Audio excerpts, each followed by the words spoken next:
Hello साथी हो, म चाहिँ अहिले बिचमा डुल्दै गरेको है। बिचको स्थिति यस्तो छ, तपाईहरु सबै ठिकै हुनुहुन्छ होला है।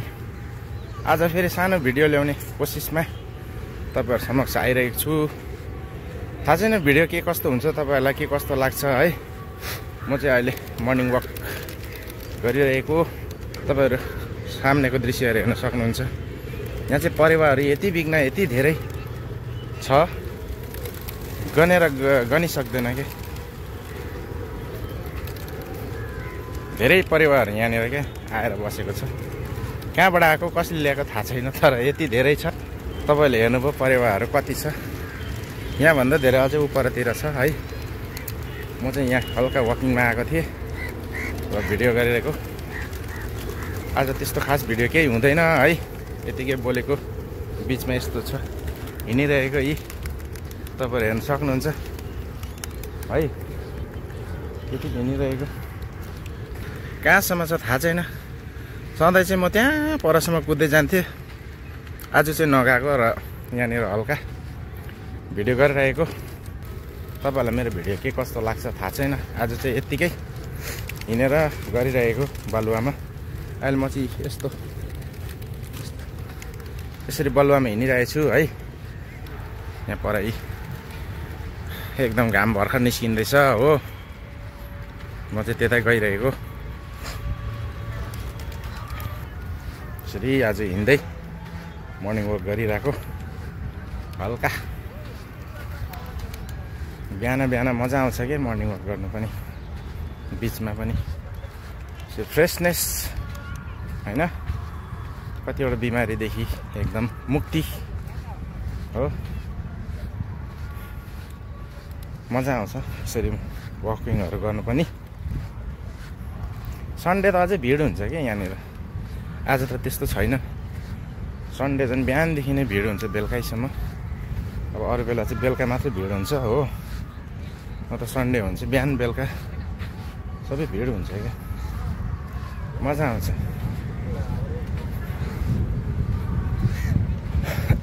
अब पानी नजिक पुगिसके म तपाईहरुलाई पानीको भाइब्स देखाइदिन्छु है त।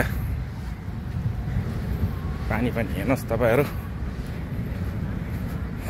समुद्रको लहर कसरी आउँछ है।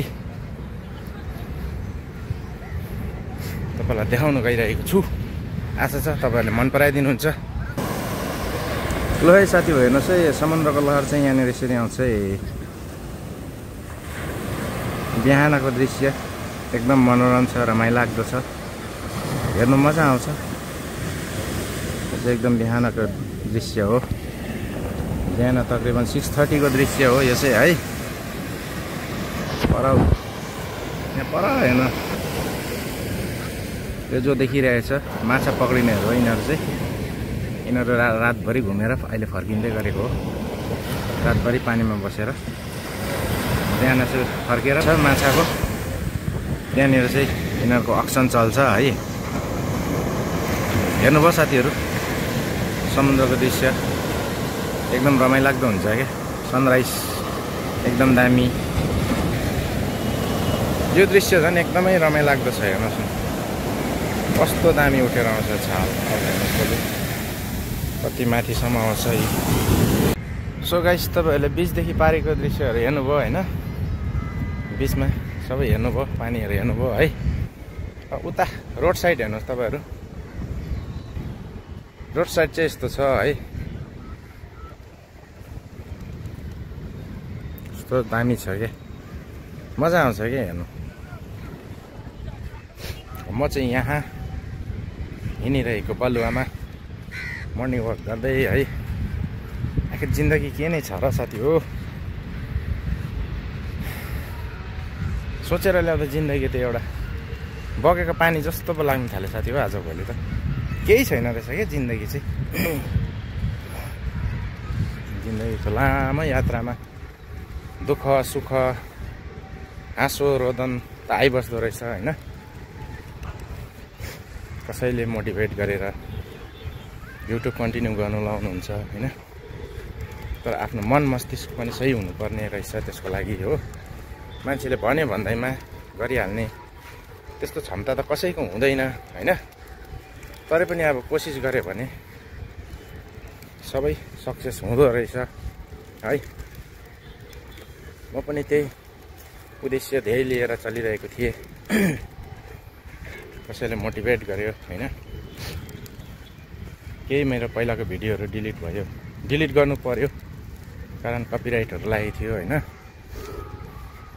अब फेरि नयाँ सुरु गरेको, आशा छ तपाईहरुले मन पराइदिनुहुन्छ, लाइक शेयर सब्स्क्राइब कमेन्ट राखिदिनुहुन्छ है। आशा त अरु त के नै राख्नु र तपाईहरुप्रति हो, आशा त त्यही राखेको छु सपोर्ट गर्ने हैन।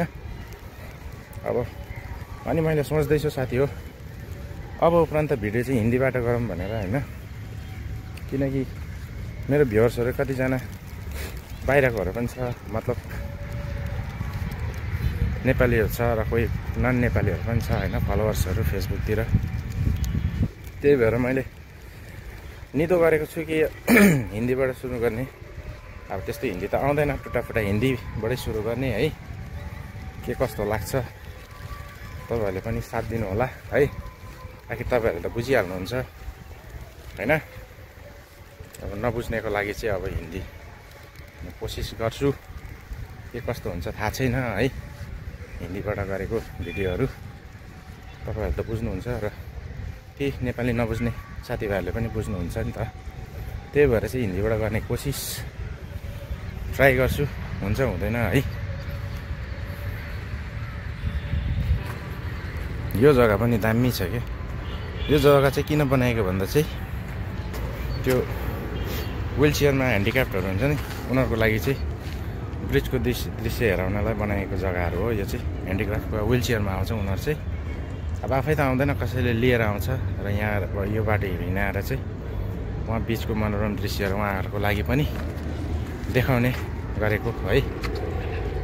त्यसको लागि बनाएको हो यो चाहिँ। सो गाइस, भिडियोलाई अब अन्ततिर लैजाउँ है। जति बोले त्यति लामो हुन्छ भिडियो त है। अब अन्ततिर हजुरहरूलाई यो सानो भिडियो यतिमा अन्त गर्न गइरहेछु। आशा छ लाइक शेयर सब्स्क्राइब गरिदिनुहुन्छ भन्ने र मेरो च्यानललाई शेयर एकदम गरिदिनुहुन्छ भन्ने ठुलो आशा राख्दै bye bye, take care all of you भन्न चाहन्छु। Bye guys.